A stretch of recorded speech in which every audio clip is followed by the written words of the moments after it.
สบายดีพี่น้องไปสู่หูสุกนสบายดีพี่น้องทางฝั่งลาวฝั่งไทยเนาะมาบอกสองบาวิทบาลาวมาในบาวิทเสือบอกเกี่ยวกับแรงงานลาวขี่ข่านพี่น้องที่เป็นกระแสกันในปัจจุบันนะพี่น้องเนาะที่ในโลกออนไลน์แชร์กันสนั่นพี่น้องย้อนแห้งงานลาวเอากรรมกรคนลาวเอาขี่ข่ามากง่ายเนาะบอกได้เลยว่าการเฮ็ดเวียกของคนลาวเฮาเนี่ยมากง่ายและขี้ขลาดและมีปัญหาหลวงหลายภายหมากในการไปเฮ็ดเวียกให้บริษัทหรือว่าผู้ประกอบการต่างๆนะพี่เนาะก่อนอื่นหมดก็ให้พี่น้องกดไลค์กดแชร์กดติดตามบาวิทไว้เนาะเพื่อเป็นกำลังใจให้บาวิทเฮ็ดคลิปต่อไปพี่น้องหรือว่าใครอยากสนับสนุนก็สามารถสนับสนุนได้นะพี่เนาะโดยการสมัครสมาชิกหรือว่ากดซุปเปอร์แตงเนาะเพื่อเป็นกำลังใจให้บาวิทเฮ็ดคลิปต่อไปเนาะที่เป็นหลายวันผ่านมาเนาะ4-5 วันที่ผ่านมาก็เป็นประเด็นหลายในสังคมลาวในโลกโซเชียลเนาะเฮ็ดให้คนเฮาลาวเฮานี่ใส่หลายเป็นจำนวนหลายยอดสร้างลาวแรงงานลาวเฮานี่ขี้ขลาดในการไปเฮ็ดเวียก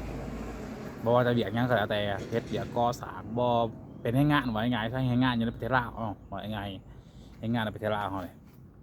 ขี้ขลาดเฉพาะคนลาวเฮาเนาะมักง่ายแต่การมีปัญหาหลายในการไปเวียกในประกอบการจากของกิจการต่างๆหรือว่าบริษัทใหญ่ๆผลส่วนจากต่างประเทศต่างๆบัดนี้ผู้ประกอบการส่วนใหญ่เข้ามาจากคนลาวพี่น้องลองขึ้นออกบ่มาจากคนลาวให้งานลาวเวลาคนลาวไปเห็นไปเวียกเขาเด้อบ่สิบอกให้ฟังตื่นเช้ามาเนี่ยคนลาวหากินข้าวกินปลาเห็นบ่เตรียมเครื่องเตรียมของจะออกไปเห็นงานในขี่เดินทางไปไกลบางบ่อนกระซาบางบ่อนมันก็ใกล้นะบางบ่อนก็ใกล้แต่มีปัญหาหลายเหตุนี้ที่ว่าเขาไปเห็นงานก่อสร้างเนาะไปเห็นงานให้เขาสวยคนละเขาแน่นอน100% 8-9 โมงจะได้ไปเฮ็ดหรือว่า10 โมงก็ยังมีได้ไปเฮ็ดให้เขาจะได้ไปเวียกนะ8-9 โมงอะไรพี่น้อง7-8 โมง7 โมงยังหยาระดับ8-5-9-10ประมาณ8 โมงขึ้นไปเนาะให้เวียกนะให้เวียกทำเมาอะไรให้แบบทำเมาหรือว่าเป็นลูกน้องเขาเนี่ยไปเวียก8-9 โมงจะไปมาในเฮ็ดให้กิจการของเขาเนี่ยมันล้าสาระบาดเลยเวลาเขาจ้างคนลาออกไปบริษัทในนามบริษัทก็อาจจะเป็นอีกหูแบบนึงอาจจะสายขึ้นกันเนี่ยเฉพาะคนลาเนาะเฮ็ดให้เจ้าของกิจการหลายกิจการเขาไปให้เขาจะไปเคลียร์กันทั้งหลานให้งานเอาคนต่างประเทศเข้ามาโดยเฉพาะให้งานบังกลาเทศเขามาอยู่ในประเทศลาวมาเฮ็ดเวียกแทนคนลาวอะไรพี่น้องมีหลายบริษัทมีหลายโครงการที่เขาเอาให้งานบังกลาเทศมาเฮ็ดเนาะเพราะอย่างคนลาวเขาเนี่ยปัญหามันหลายคือว่าวิทย์ว่าเนี่ยในการดื่มการกินสิ่งมึนเมาในการสังสรรค์ในการมันมีรายงานนะว่าเบิดมือกับเบิดพี่น้องมีรายงานในประเทศลาวครับสังสรรค์กระโมคูผูกแขนขึ้นเงื่อนไม้งานรองผ้าละขอบคู่หลายอย่างคนลาวเขาเนี่ยมีแต่กินมีแต่กินพี่น้องเบียกง่าหลายเสียเบียกเสียงานในการกินดื่มสิ่งมึนเมาอย่างแต่หลายอย่างเนาะมีหมูมีคูมีพวกมียังไปเพราะคนลาวเขาเป็นคนมากินสังสรรค์ตามประเพณีบุญบานนั้นบานนี้ผูกแขนเทื่อนนั้นเทื่อนนี้ไปเที่ยวบุญหมอไฟมันมีหลายงานเฮ็ดให้เลยเฮ็ดให้โครงการเขานี่จากคนลาวมามันมีปัญหาหลาย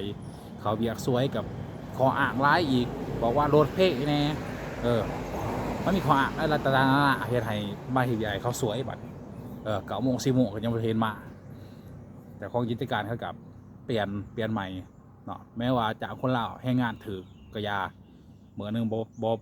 พ่อไทยร่อยเนาะจากให้งานลาวพอมันถือเขาจ่ายให้งานลาวบัดนี้เขาหันไปใส่ให้งานต่างประเทศบาดนี่ให้งานต่างประเทศมันบ่ได้มีสังคมไหนมันบ่ได้มีสังคมพอมันมาอยู่ในประเทศลาวมันบ่รู้จักไผเนาะมันบ่มีสังคมมันบ่มีหมู่มีครูอะไรมันบ่ได้มีสังสรรค์การปาร์ตี้การกินเหล้ากินเบียร์การขึ้นเฮือนใหม่บุญบานนั้นบานนี้บ่ได้มี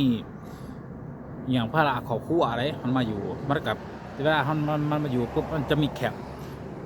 อยู่หน้างานเขามันเลยตื่นเช้ามามันเห็ดปุ๊บ6 โมงมันเห็ดมาที่เพอเนี่ยมันหามุกเขิงมันหาอะไร4 อย่างได้ ว่าจะแกะมามันหาอะไรเหตุจนหอดคำมันหา6 โมงแรง5 โมงแรงมันเหตุเวียมันคุณภาพมันก็ต่างกันได้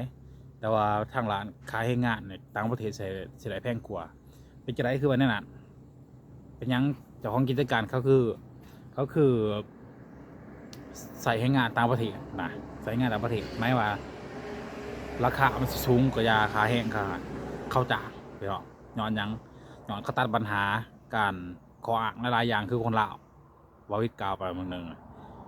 ขออ่างหลายๆอย่างเขาตัดปัญหาตอนที่ตัดปัญหาการเดินทางการเป็นอยู่การเสริมสร้องการภาระขอบครัวอย่างมันมีขออ่างหลายอย่างคนลาวเขาเห็นเบียเนาะเขาก็เลยหันไปใส่คนต่างประเทศมันบ่มีภาระอย่างเดียวเติมมาเสาให้เบียให้เขามีคุณภาพหลายๆเบียเขากับเดินหน้าไปหลายกว่านั้นนะแต่ว่ามีผลกระทบยังไงมันก็มีผลกระทบหลายเนี่ยต่อสภาพเศรษฐกิจในประเทศลาวเขานะมันก็มีผลกระทบอะไรย้อนว่าย้อนยังย้อนอีกหนึ่งมากใครเสียให้งานลาวเขาเนี่ยตกงาน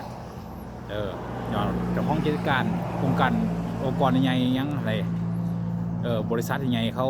บริจาคคนลาวแล้วบ้านเนี่ยคนลาวเขาก็จะไปหาเห็ดทำเอาก่อสร้างได้หน่อยหรือว่าบริษัทเขาก็แล้วแต่เขาเนาะแต่ว่าบริษัทมันมีหลายบริษัทแต่คุณเหมือนเขาไปจ้างให้งานบางประเทศมาเห็ดแทนคนลาว